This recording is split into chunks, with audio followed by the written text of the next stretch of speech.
ദിനയാമിന്യു സായം പ്രാത ശിശിര വസന്തവും പുനരായാത കാലക്രീഡതി ഗച്ഛത്യായു തതമിന്റെ മുഞ്ചത്യാശാവായു.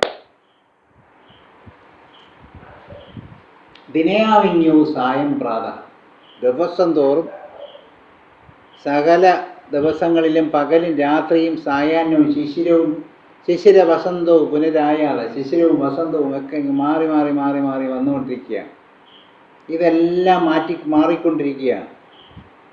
കുറേ കഴിയുമ്പം ആയുസ് തീരുകയും കാലക്രീഡതി, കാലത്തിൻ്റെ കളി കൊണ്ട് ഗച്ഛത്യായു, ആയുസ് ഗച്ഛതി, ഇല്ലാതാകുന്നു, പൊക്കളയുന്നു. ഇതൊക്കെ ആയിട്ട് പോലും തദവിന മുഞ്ചത്യാശ, എന്നാലും ആഗ്രഹം വിടരുത്. ഒരു കാരണവശാലും ആഗ്രഹം വിടും. ഇത്രയൊക്കെ ആയേക്കും ആഗ്രഹങ്ങൾ വിടാതെ പിടിച്ചുകൊണ്ടിരിക്കുന്നു. ആ ആഗ്രഹം എങ്ങനെയൊക്കെ വച്ചുകൊണ്ടിരിക്കുന്നുവോ അത്രത്തോളം അവൻ വിഡ്ഢിയായിരിക്കുന്നു. ഇവിടെ ആശ എന്ന് ഉദ്ദേശിക്കുന്നത് പലപ്പോഴും ഡിസയർ എന്നുള്ള അർത്ഥത്തിലാണ് തെറ്റിദ്ധരിക്കപ്പെടുന്നത്. പക്ഷെ ഹോപ്പ് എന്നാണ് മനസ്സിലാക്കുന്നത്. ഹോപ്പ്ഫുൾ ആവുക എന്ന് പറയുന്നത് അത് നമുക്ക് പലരും പറയാറുണ്ട്. ഹോപ്പ് കൊടുക്കുന്നു, അവർക്കെല്ലാം പ്രതീക്ഷ കൊടുക്കുന്നു. അതേ തെറ്റിദ്ധാരണയാണ്. ഹോപ്പെന്ന് പറയുന്നത് ഇല്ലായ്മയെക്കുറിച്ചുള്ള നമ്മുടെ താൽക്കാലികമായ മിഥ്യാബോധം. നന്നായിക്കോളും എന്നൊരു ബോധം. നമ്മുടെ ഗൗരവം എന്ന് പറയുന്നത് എന്ത് പ്രതീക്ഷിച്ചാലും എന്ത് അപകടം വന്നാലും അതിൽ കൂടെ കടന്നു പോകാൻ തയ്യാറാവുക എന്നുള്ളത്.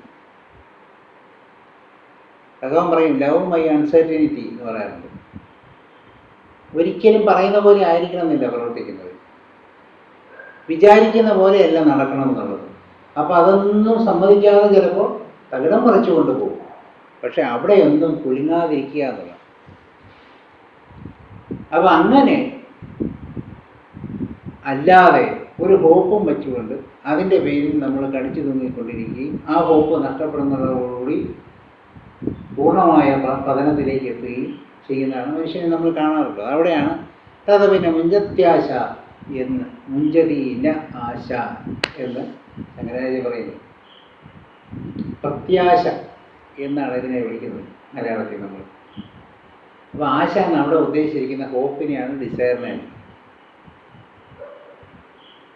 ഇത് മുഴുവൻ പറഞ്ഞുകൊണ്ടിരിക്കുന്ന ആശയും ഹോപ്പിനെ കുറിച്ചാണ്. പക്ഷെ ഇത് പറഞ്ഞാൽ സമ്മതിച്ചില്ല ആരും. കാരണം എത്രയോ നാളുകളായിട്ട് ഈ ആശ എന്നും പറഞ്ഞുകൊണ്ട് ഡിസയർ ആണെന്നും പറഞ്ഞുകൊണ്ട് പറഞ്ഞിരിക്കുന്നു സ്വാമിമാരെല്ലാവരും കൂടി. അപ്പോൾ അതുകൊണ്ട് ആരും സമ്മതിച്ചില്ല. പക്ഷെ അവരൊക്കെ ഹോപ്പ് കൊടുത്തുകൊണ്ടിരിക്കുകയാണ്.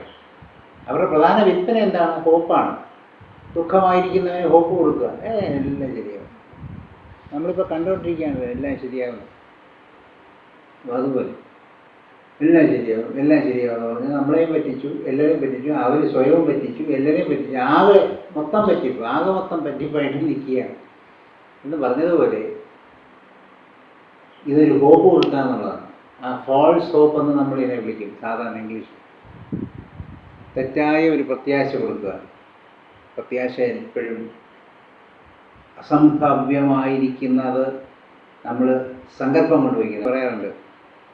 ഐ വിൽ ട്രൈ എന്ന് പറഞ്ഞാൽ പറയാറുണ്ട്. Don't try, do. ട്രൈ എന്ന് പറയുമ്പോൾ അതിനകത്ത് 50% നടക്കുമെന്നുമുണ്ട്, 50% നടക്കൂല എന്നുമുണ്ട്. രണ്ട് വശവും പറഞ്ഞുകൊണ്ട് നമ്മൾ സേഫായിട്ട് നടുക്ക് നിൽക്കുകയാണ്. ഞാൻ ട്രൈ ചെയ്യാം. Don't try, do. ചെയ്യാം ഞാൻ എന്ന് പറയുന്നിടത്താണ് നമ്മുടെ ആത്മവിശ്വാസം പൂർണ്ണമായി നിൽക്കുന്നത്. കാരണം ചെയ്യാൻ പറ്റാത്തതായിട്ട് ഒന്നും തന്നെയില്ല ലോകത്ത്. അസംഭാവ്യമായിട്ട് ഒന്നും തന്നെയില്ല. പക്ഷെ ചെയ്യാൻ പറ്റില്ല എന്നുള്ള നമ്മുടെ വിശ്വാസം കൊണ്ട് പലപ്പോഴും ഇപ്പം നമ്മൾ കൂട്ടായൊരു പ്രവർത്തനത്തിൽ എന്തെങ്കിലും ഒരു കാര്യം ചെയ്യണമെന്നുണ്ടെങ്കിൽ അത് നമ്മൾ മാത്രം വിശ്വസിച്ചാൽ പോലെ നമ്മുടെ കൂടെ നിൽക്കുന്ന ഓരോ വ്യക്തിയും ആ വിശ്വാസത്തിൽ എത്തിച്ചേരണം. അവർക്ക് എന്തെങ്കിലും മനസ്സിലൊരു ചാഞ്ചല്യം ഉണ്ടെങ്കിൽ ഈ വിചാരിക്കുന്ന കാര്യം നടക്കുകയില്ല. അതിങ്ങനെ പുറകോട്ട് വലിച്ചുകൊണ്ടിരിക്കും. അവരുടെ ഭയങ്ങൾ ഇങ്ങനെ പുറകോട്ട് വലിച്ചുകൊണ്ടിരിക്കും. അപ്പോൾ ഈ പുറകോട്ട് വലിക്കുന്നത് എന്താണെന്ന് വെച്ച് കഴിഞ്ഞാൽ അവരുടെ ഭയമാണ്. അവരുടെ ജീവിതത്തെ സംബന്ധിക്കുന്ന അവരുടെ ഭയം. ആ ഭയം ഉള്ളതുകൊണ്ട് ഒരിക്കലും അവർ മുന്നോട്ട് സഞ്ചരിക്കുകയില്ല, ഒരിക്കലും ഒരു റിസ്ക് എടുക്കില്ല, റിസ്ക് എടുക്കാനുള്ള ധൈര്യം അവർക്കില്ല. അപ്പോൾ അതുകൊണ്ട് അവരിങ്ങനെ വളരെ സുഗമമായ സസന്തോഷം ജീവിക്കാവുന്ന ഒരു ഭൂവിരുദ്ധ വിരിച്ച ഒരു പാത അവരിങ്ങനെ സ്വപ്നം കണ്ടുകൊണ്ടിരിക്കുന്നു. അതുകൊണ്ട് ഒരു റിസ്ക് ഇല്ല, പേടിയാണ്. എന്നാൽ അവർക്ക് വളരെയധികം വലിയ റിസ്കുകൾ അവരുടെ ജീവിതത്തിൽ വരുമ്പോൾ ഈ റിസ്ക് എടുക്കാതിരിക്കാൻ പറ്റുകയുമില്ല. നമ്മൾ ഈ ചെറിയ റിസ്കുകൾ എടുത്ത് പഠിച്ചു പോകുന്നതാണ് എപ്പോഴും നല്ലത്. അപ്പോൾ വലിയ റിസ്ക് എടുക്കാൻ പറ്റില്ല. ഇല്ലെങ്കിൽ നമുക്കിതെല്ലാം കൂടെ ഒരുമിച്ച് സപ്ലിമെൻ്ററി ആയിട്ട് എഴുതേണ്ടി വരും. ഇത്രയും ശ്ലോകങ്ങളാണ് ദ്വാദശ മഞ്ജരിക എന്ന് പറയുന്ന ഭാഗത്തിൽ ശങ്കരാചാര്യ വിരചിതമായിട്ട് കാണുന്നത്.